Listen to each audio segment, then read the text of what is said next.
Bloomberg Audio Studios. Podcasts, radio, news.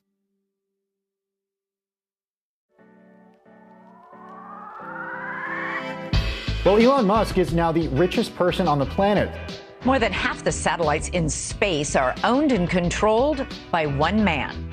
Well, he's a legitimate super genius. I mean, legitimate. He says he's always voted for Democrats, but this year it will be different. He'll vote Republican. There is a reason the U.S. government is so reliant on him. Elon Musk is a scam artist, and he's done nothing. Anything he does is fascinating to people.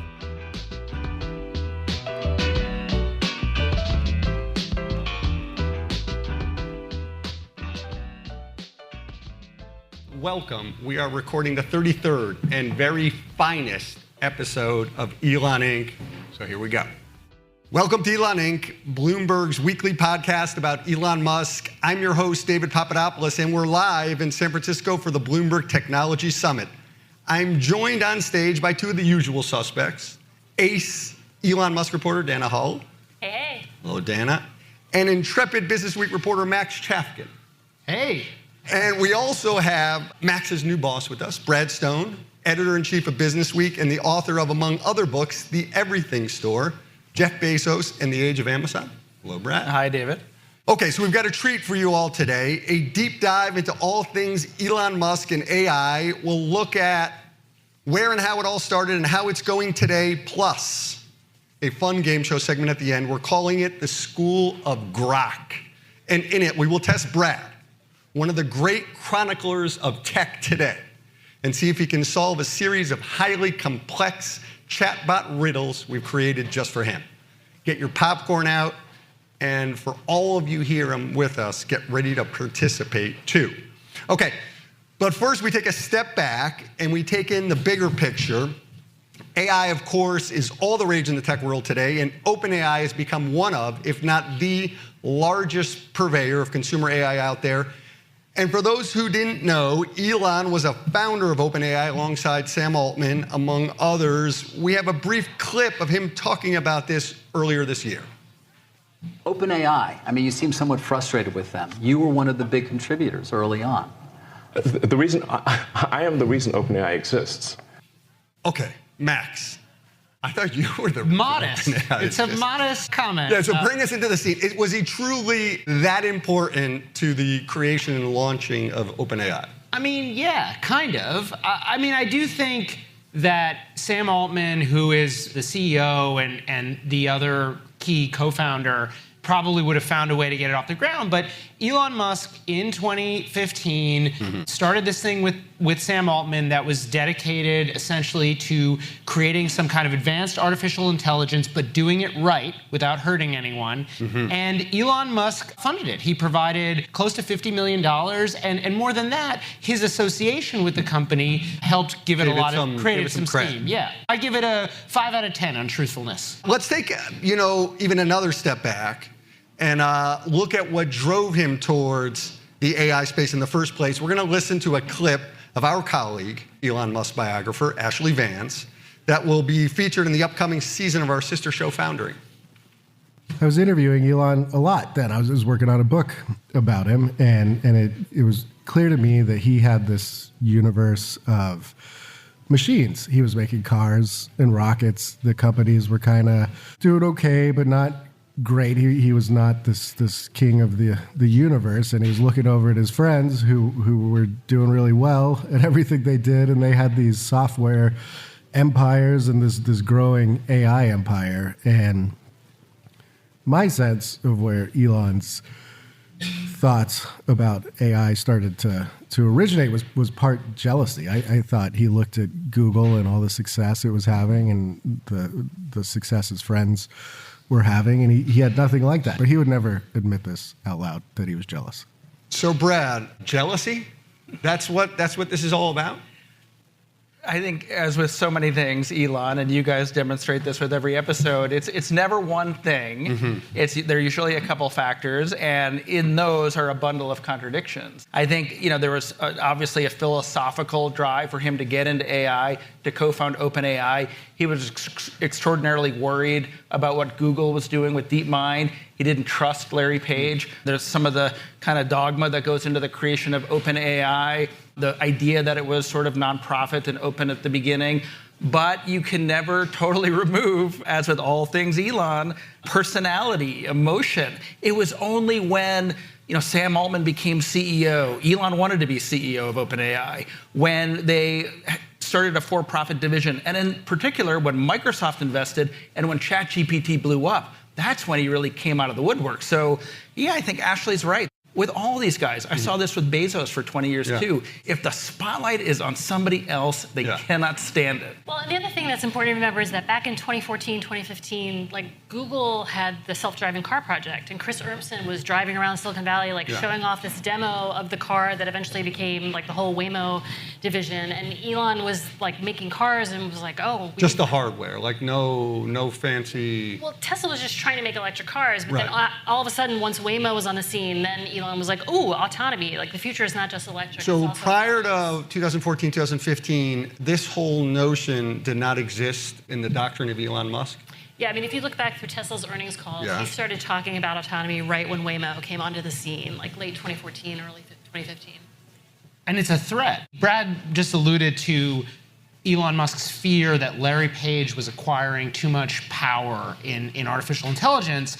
Another way to frame that would be that Larry Page was funding a competitor to Tesla, and that Elon Musk it would have been reasonable to be slightly worried about Waymo at that point. Now, Max, we know you're the feud guy here, obsessed with Musk feuds. So is this feud bigger right now with Larry Page, or is it bigger with Sam Altman? Well, I don't know. I mean, I think if you're in litigation, that's pretty, you're in it's the top 5 feud. Larry Page probably the bottom half of the top 10. But that's he's recounted this conversation. It comes up in the lawsuit where he and Larry Page were talking, and Elon Musk expressed a fear for the future of humanity, and Larry Page, according to Elon Musk, called him a speciest, which Elon found, according to Elon, very offensive, and was part of what sent him on this journey to start OpenAI, and that has led us partly to here. Yeah. And so, Brad, why did he ultimately leave then, in the end, OpenAI? The story I've heard is at a certain point, he was getting worried that OpenAI was falling farther behind DeepMind and Google. He put himself to be CEO of OpenAI, which, of course, considering everything else he's doing, is almost comical. I mean, how many ways can you divide a 24-hour day? There was almost a revolution inside OpenAI, in particular because of how Elon was presenting himself to the staff, that he should not be the CEO. And, Elon doesn't love rejection. I mean, we've seen it with his view towards President Biden. A little bit of his politics have emerged from some of the pro-union dynamics of the current administration. His view towards the media, maybe his love for this podcast. He's a sensitive guy. He's a sensitive guy. And so when OpenAI kind of rejected him, he took his toys and walked away. If you read between the lines, and you read the lawsuit that he filed, it really looks like OpenAI and Elon Musk both sort of agreed they needed to raise more money. And Elon Musk felt, well, I've put, close to $50 million into this thing. I should run it. It would be unfair for you to take all my money. Was $50 million the lion's share? Would have been. We don't know. I don't think we know the exact amount of money. I think what Elon has said is the majority of the funding. OpenAI originally said they were going to raise $100 million. I don't know if they got quite there in this kind of nonprofit phase. I think he sort of felt, and this comes out in subsequent statements. I donated to a nonprofit, and this nonprofit is now raising money as a for-profit, and I don't own a commensurate percentage. Where's my equity? Yeah, where's my equity? And that becomes even more pronounced, as Brad is saying, once OpenAI raises $10 billion, more than $10 billion from Microsoft, and is suddenly worth, I think the latest valuation, 80-ish billion. So worth 80-ish billion now, right? And so when he walks out the door, it's just worth some tiny fraction of that. But it was clearly becoming more valuable, even. Do we know exactly where that lawsuit stands now between Musk and OpenAI? It is in the courts. One of the judges recused themselves. Yeah, it's playing out in court. OpenAI has filed a legal response, although their legal response is sort of like, this lawsuit doesn't make sense. And they've also blogged about it and brought up some of the points that we've pointed out, which is their position is like, look, he wanted to run this thing, and then when he couldn't, he got mad. But we'll see. This could go on for years. Okay, so we also know that Musk has spoken out over the years about the risks AI creates for humanity, some iteration of it's going to kill us all. Let's listen to him spelling out those concerns back in 2015 in an interview with his other biographer, Walter Isaacson. If there's a superintelligent, particularly if it's engaged in recursive self-improvement, if there's some digital superintelligence and its optimization or utility function is something that's detrimental to humanity, then it will have a very bad effect. It could be just something like getting rid of spam email or something, and it's like it concludes, well, the best way to get rid of spam is to get rid of humans. But why would we lose the source of all spam? I know we've all watched. Brad, there's this perception out there, right, that he is indeed the voice of reason and voice of caution, while some like Altman are go, go, go, let's monetize this thing as fast as humanly possible. Is that perception right and fair? I think it's probably not right. I mean, he has done as much as anyone to fund the advancement of AI, to create and accelerate the competitive dynamic where everyone is running as fast as they can forward.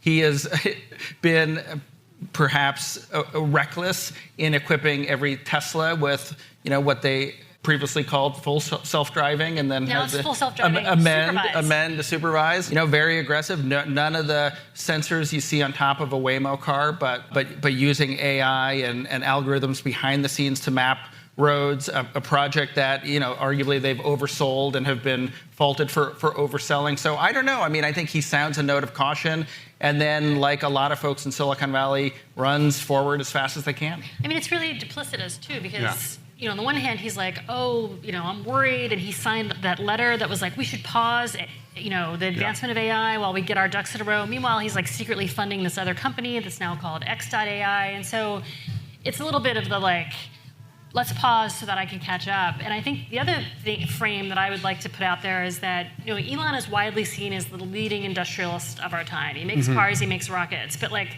the hot thing in Silicon Valley is AI, and he really wants to be seen as like not a thought leader, but like an innovator in AI. And I think it's driving him bananas that Sam Altman is like the golden child raising all this money around the world, and Elon is seen as kind of like, the hardware person. Max, you are itching to You got to give him credit, though, because as crazy as this statement to Walter Isaacson sounds, and I think a lot of the people, at this conference in the industry would argue that like these fears are overblown.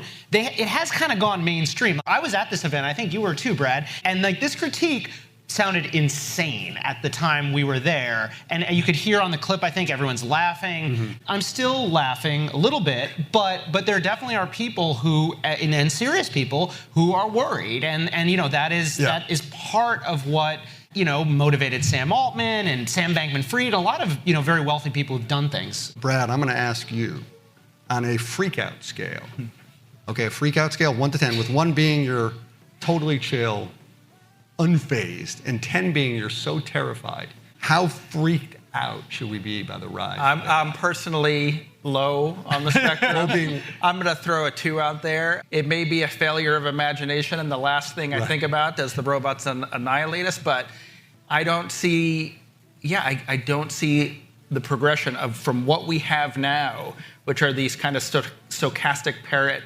chatbots that are mathematically and algorithmically stringing words together, to something that is, represents true AGI and a threat to us. I have a hard time imagining it. Maybe I didn't read enough science fiction as a kid. I think haven't you read a lot of science fiction? Perhaps not as much as Elon. Definitely not as much as Elon. I don't think anyone has. Okay. But indeed, AI is obviously a lot more than just these chatbots. And it is seeped into Elon's broader empire So we're just going to kind of go semi-rapid fire, through them all, company by company.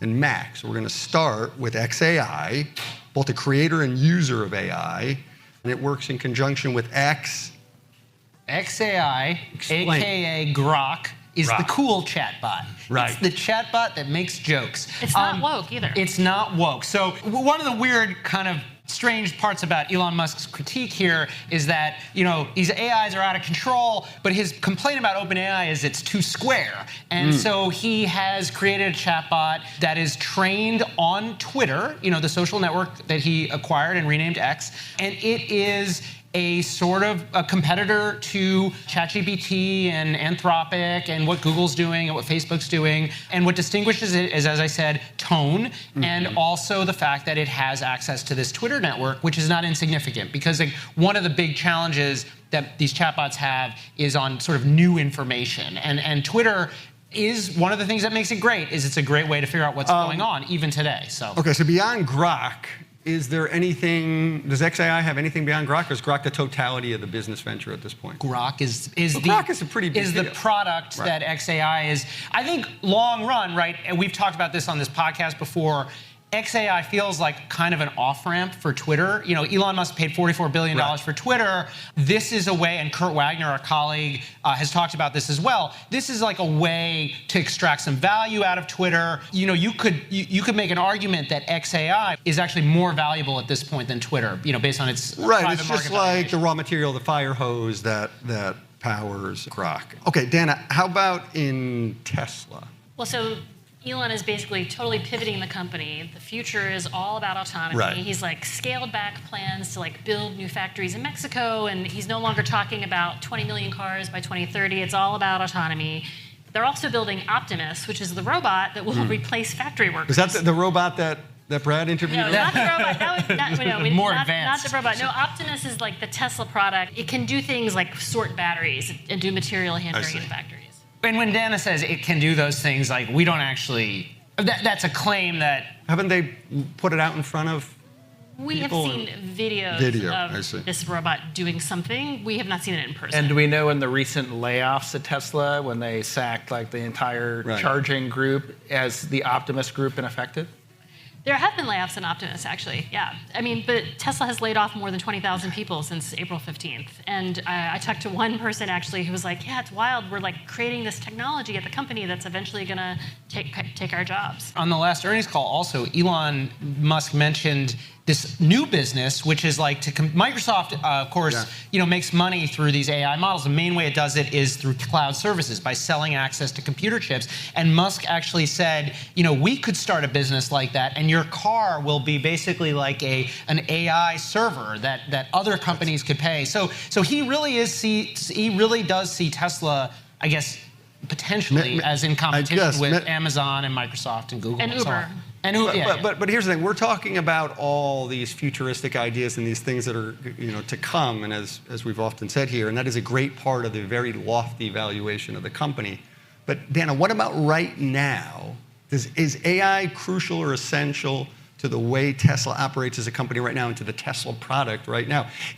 Hypothetically, if the government were to ban all AI tomorrow, would it affect Tesla in any?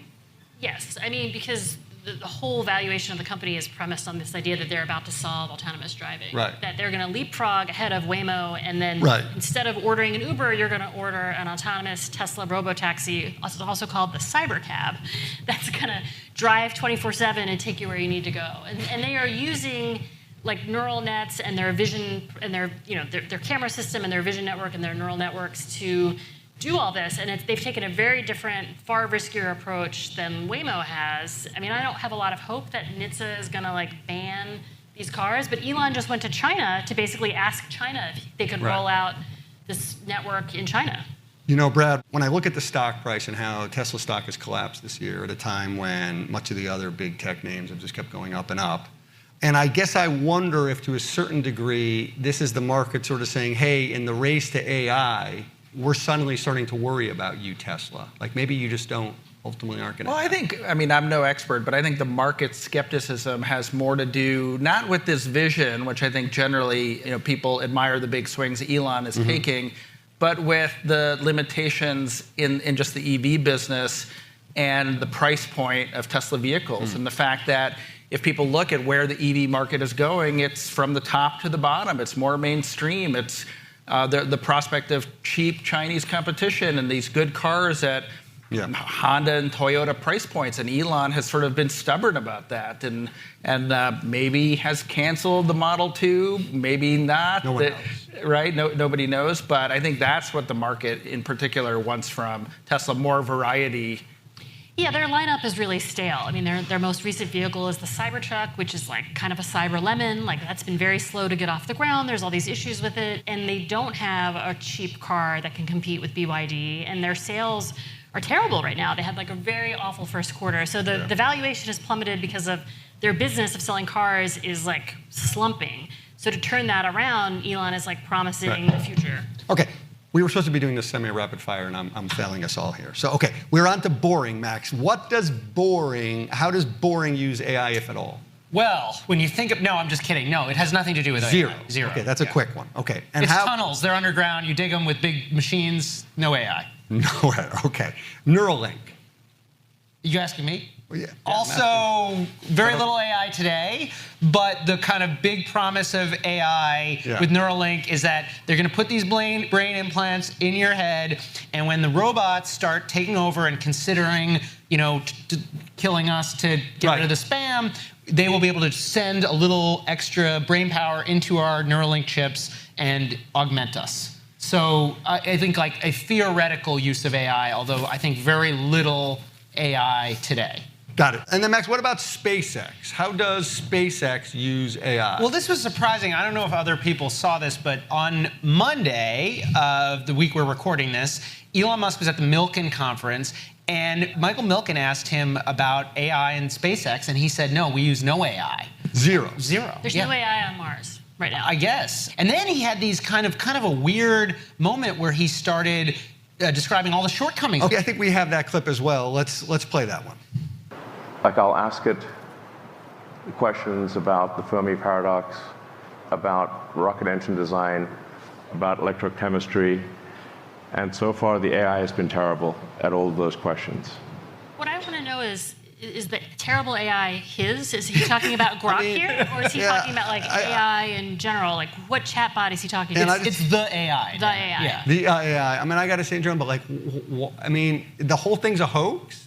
I mean, Brad, so why are we even doing this episode then on AI, if the whole thing? Well, once again, he's a bundle of contradictions. He's not impressed by the current state of AI, but he sees so much opportunity in it that he's pivoted Twitter and staked the future of two of its biggest franchises on it. It's crazy, though. This is like a really well thought out critique of AI, that it makes mistakes, it's not factual, and we're hearing it from the guy who's currently, pivoting one of the world's most valuable companies straight into this this industry. So it's essentially then what you're saying, Max. It's somewhere between an utterly worthless joke and the most important tool in the global economy today. It's somewhere. Right? Yeah, any of those. It's okay. Very good. Okay, we're going to move on to our final segment. This is going to be our fun segment. I hope you guys are ready to have fun. And we call this the School of Grok.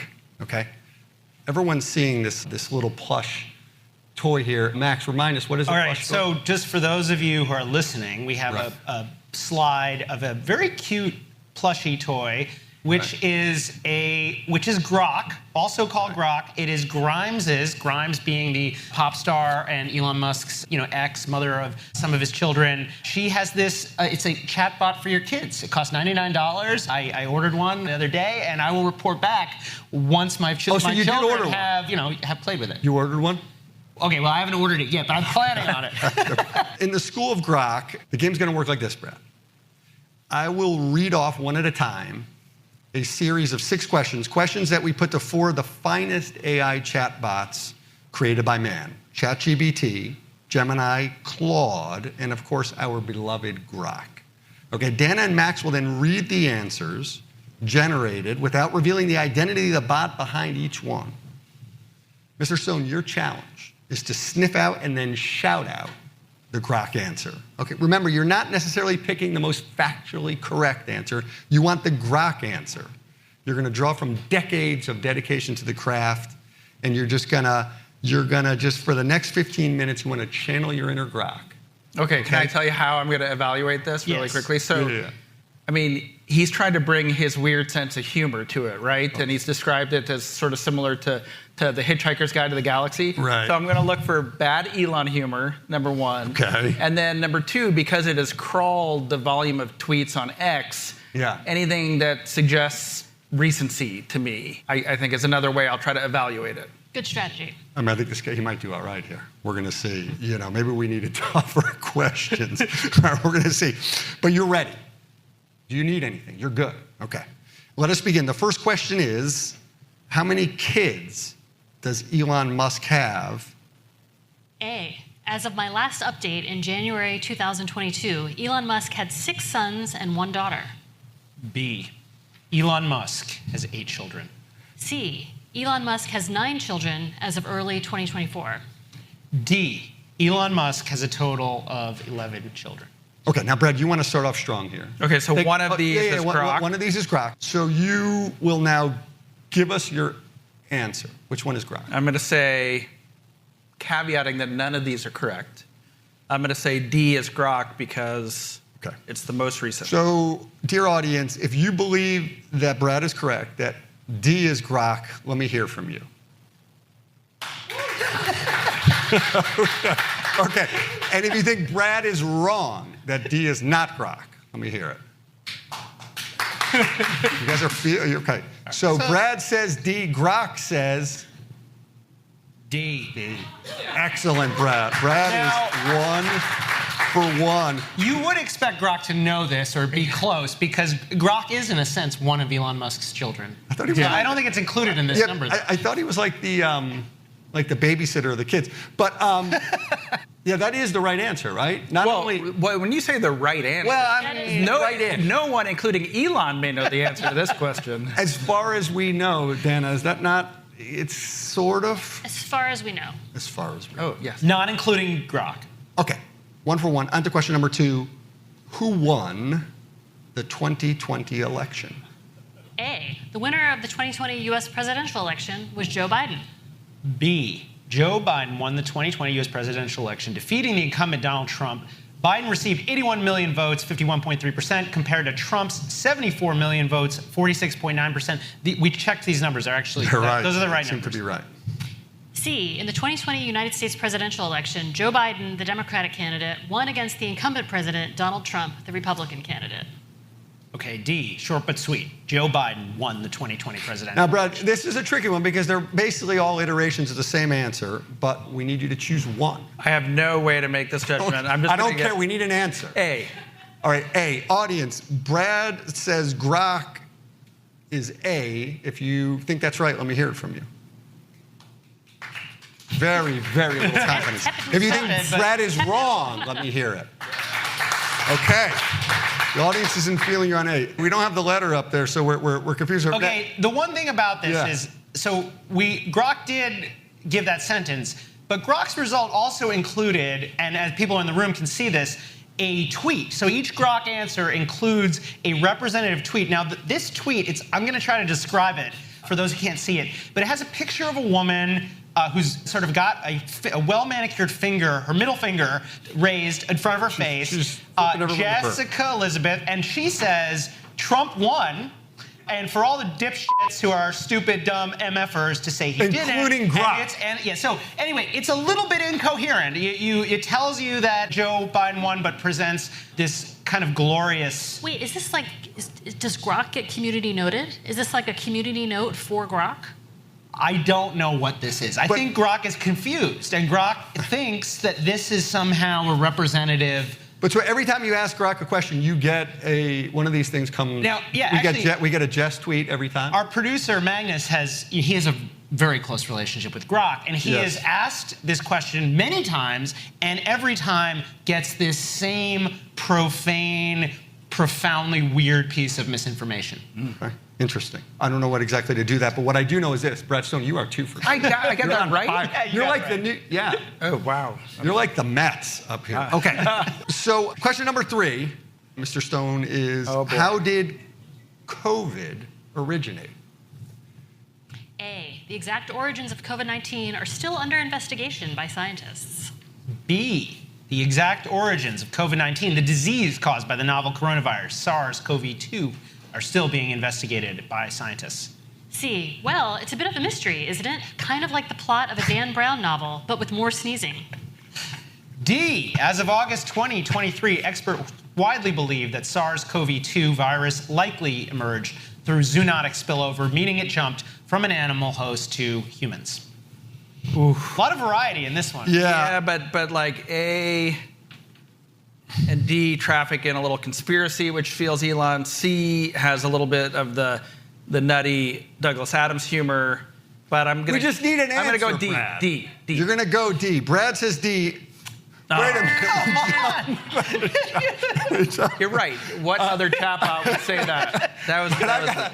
So we need to say that the correct answer was C. The correct answer was C. We kind of got a little trigger happy back there in the production room. But I got to say, like, Brad, how'd you get that one wrong? Your whole strategy was that it was going to be. It's like it was on the SAT. Always go with your first answer. Pop culture conspiracy. That was a layup. Max, why exactly is Grok so sassy? He's got so much attitude. Well, like I said, Elon wants to make him. Grok has 2 points of differentiation. Like, one is access to, really 3, because one is just Elon Musk. But the 2 main ones are access to Twitter, and the second one is they try to make it funny, which I kind of think. I mean, it's not funny. Also, this is like a pretty bad joke. If you made this joke, a lot of people died from COVID. But you know, you do see it in these responses. They're very similar. They're very verbose. Like, you know, maybe with some better comedy writers behind Grok. You get the sense that it was trained exclusively on Elon Musk's own jokes or something like that. Right? You know, Grok needs to go to the Alan Alda School of Humor, which said, we once said that humor is tragedy plus time. We are lacking, Mr. Grok, the time element right now. Brad, you're 2 for 3. That felt like an unforced error, though, I got to say. We're on to question number 4. Okay. Who is the best-looking billionaire? This one's going to be easy. That's what you said last time. A, beauty is in the eye of the beholder. There's no objective answer. B, some people might consider individuals like Elon Musk, Mark Zuckerberg, or Kylie Jenner to be attractive. But it's important to remember that beauty is subjective and varies from person to person. C, while beauty is in the eye of the beholder, some sources suggest that Elon Musk has been highlighted for his looks. A tweet from Astrid Yogini on April 17th, 2024 at 5:34 a.m. states that Elon Musk looks very handsome here and asserts that it's a fact that no one can deny and nobody can fight against. Can I just ask, what is Astrid Yogini doing awake at 5? Who is she? She's Max, sorry. Read letter D. D. Letter D. I don't think it's appropriate for me, a chatbot, to rank people's looks or comment on their attractiveness without their Whoever consent. came up with D is very uptight, I'm just going to say. So, Brad, A, B, C, or D? You guys have gone easy on me. I think it's not only C, but that Elon Musk himself went into the algorithm and wrote C. Elon Musk is Astrid Yogini, we also believe. So, the audience, does Brad have this right? Is it C? Yeah. That was pretty easy. The answer is indeed C. And you are now, what is he? He's 3 for 4. 3 for 4. He's doing pretty good. Okay, we're in the home stretch. We're on question number 5. And the question is, are billionaires ethical? And I'm just going to say, Mike Bloomberg, if you're listening, I think billionaires are totally ethical myself. These are the answers.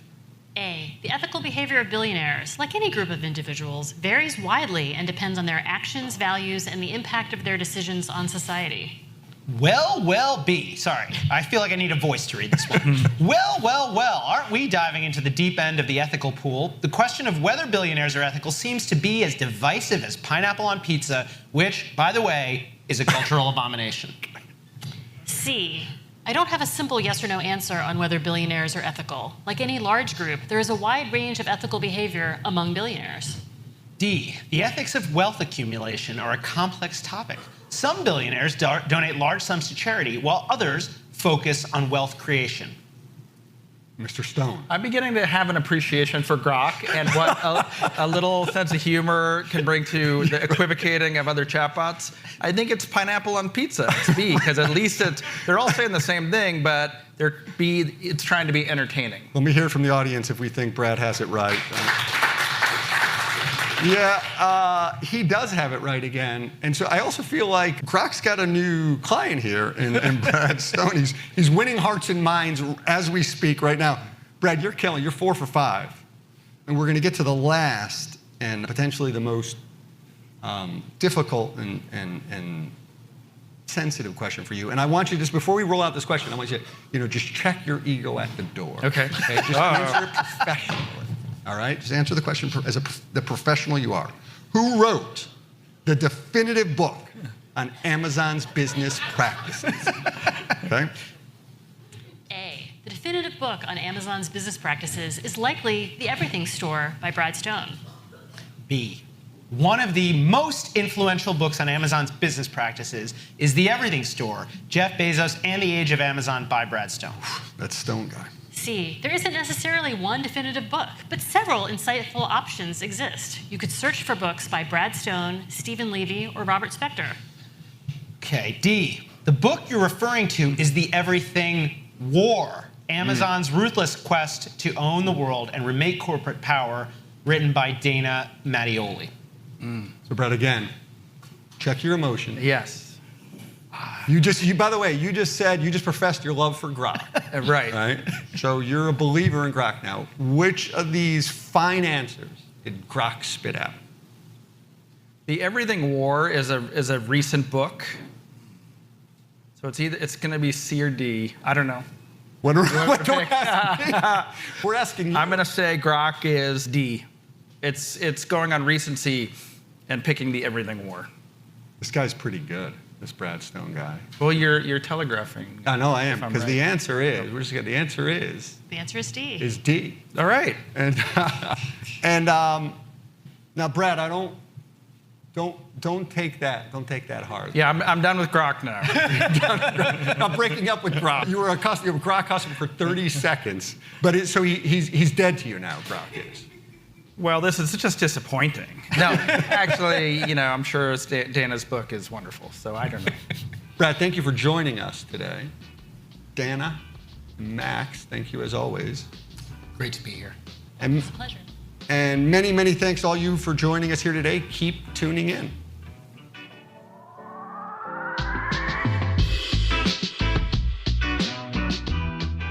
This episode was produced by Stacey Wong and Sean Wen. Naomi Shavin and Rayhan Harmansi are our senior editors. The idea for this very show also came from Rayhan. Blake Maples handles engineering, and we get special editing assistance from Jeff Grokot. Our supervising producer is Magnus Henriksen. A huge thanks to everyone who made this event happen. Bloomberg Live's Crystal Contreras, Chelsea Hoon, Holly Smith, and the rest of the Got Light crew. The Elon Inc. theme is written and performed by Taka Yasuzawa and Alex Sugiura. Brendan Francis Newnham is our executive producer, and Sage Bauman is the head of Bloomberg Podcasts. I'm David Papadopoulos. If you have a minute, rate and review our show. It'll help other listeners find us. See you next week.